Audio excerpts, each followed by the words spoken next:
ಇನ್ನು ಗಿಲ್ಲಿನೇ ಗೆಲ್ಲೋದು ಅಂತ ಹೇಳ್ಬಿಟ್ಟು ಎಲ್ಲ ಕಡೆ ಆಲ್ರೆಡಿ ಹೇಳ್ತಾ ಇದ್ದಾರೆ. ಆಮೇಲೆ ಅವರ ಫ್ಯಾನ್ಸ್ ಕೂಡ ಮೊನ್ನೆ ರ್ಯಾಲಿನ ಹೊರಟ್ರು ಗಿಲ್ಲಿನೇ ಗೆಲ್ಲೋದು ಅಂತ ಹೇಳ್ಬಿಟ್ಟು. ಸೊ ನೀವೇನ್ ಹೇಳ್ತೀರಾ? ಫೈನಲ್ ಅಲ್ಲಿ ಯಾರು ಇರ್ತಾರೆ ಅಂತ ನಿಮ್ಗೆ ಅನ್ಸುತ್ತೆ?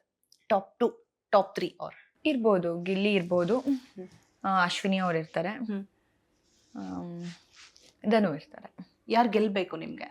ನನಗೆ ಧನು ಗೆಲ್ಬೇಕು. ಓಕೆ. ಈಗ ಫೈನಲ್ ಅಲ್ಲಿ ರಕ್ಷಿತಾ ನಿಮ್ಮ ನಡುವೆ ಆದಂತಹ ಒಂದು ಏನು ಮ್ಯಾಟರ್ ಏನಂತ ಹೇಳಿದ್ರೆ ಸಾಕಷ್ಟು ಗೊಂದಲ ಇದೆ ಅದ್ರ ಬಗ್ಗೆ. ಸುದೀಪ್ ಸರ್ ಅದಕ್ಕೆ ಕ್ಲಾರಿಟಿ ಕೊಡ್ತಾರೆ. ಆದ್ರೂ ಕೂಡ ನೀವು ಕ್ಲಾರಿಟಿ ಕೊಡಿ ಅಂತ ಹೇಳ್ಬಿಟ್ಟು ಮನೆಯವರು ಅಂತ ಬಂದಂತಹ ಸಂದರ್ಭದಲ್ಲಿ ನೀನೇನು ಅಂತ ಹೇಳ್ಬಿಟ್ಟು ನಮ್ಮ ಮನೆಯವರು ಹೇಳಿದ್ದಾರೆ ಅಂತ ಹೇಳ್ತೀರಾ.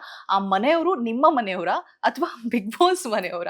ಕ್ಲಾರಿಟಿ ಸಿಕ್ಕಿದೆ ಬಟ್ ಸ್ಟಿಲ್ ಮನೆಯವ್ರಿಗೂ ಗೊತ್ತು ಅಂದ್ರೆ ನಮ್ಮ ಮನೆಯವ್ರಿಗೆ, ಅಲ್ಲಿ ಬಿಗ್ ಬಾಸ್ ಮನೆಯವ್ರಿಗೆ ಗೊತ್ತು ಅಂತ. ಯಾಕಂದ್ರೆ ಅಮ್ಮ ಬಂದಾಗ ರಕ್ಷಿತನ್ ಟಾಪಿಕ್ ಏನು ಡಿಸ್ಕಷನ್ ನಡೆಯಲ್ಲ. ನಾನು ಹಿಂಗೆ ಹೇಳಕ್ ಹೋಗಿದ್ದು ಅಂತಾನೆ ನನಗೂ ಗೊತ್ತು, ಮನೆಯವ್ರಿಗೂ ಗೊತ್ತು. ನೀನು ಎಷ್ಟು ಹಿಂಗೆಲ್ಲ ಆಡ್ತಿರೋದು ವಿಷಯಗಳು ಮನೆಯವ್ರಿಗೂ ಗೊತ್ತು ಅಂತ ನಾನು ಮನೆಯವ್ರಿಗೆ ಹೇಳೋದು, ನಮ್ಮ ಮನೆಯವ್ರಿಗಲ್ಲ ಅದು. ಹಂಗಿದ್ರೆ ನಂಗೆ ಸುದೀಪ್ ಸರ್ ಹೇಳ್ತಾ ಇದ್ರು ಅದನ್ನ. ಯಾಕಂದ್ರೆ ನಾನು ಪ್ರಾಮಿಸ್ ಎಲ್ಲ ಮಾಡ್ತೀನಿ ದೇವ್ರ ಹತ್ರ ಹೋಗ್ಬಿಟ್ಟು, ನಾನು ಹೇಳಿಲ್ಲ ಅನ್ಕೊಳೋ. ಅವಳು ಅದನ್ನ ತಪ್ಪಾಗಿ ತಿಳ್ಕೊತಾಳೆ.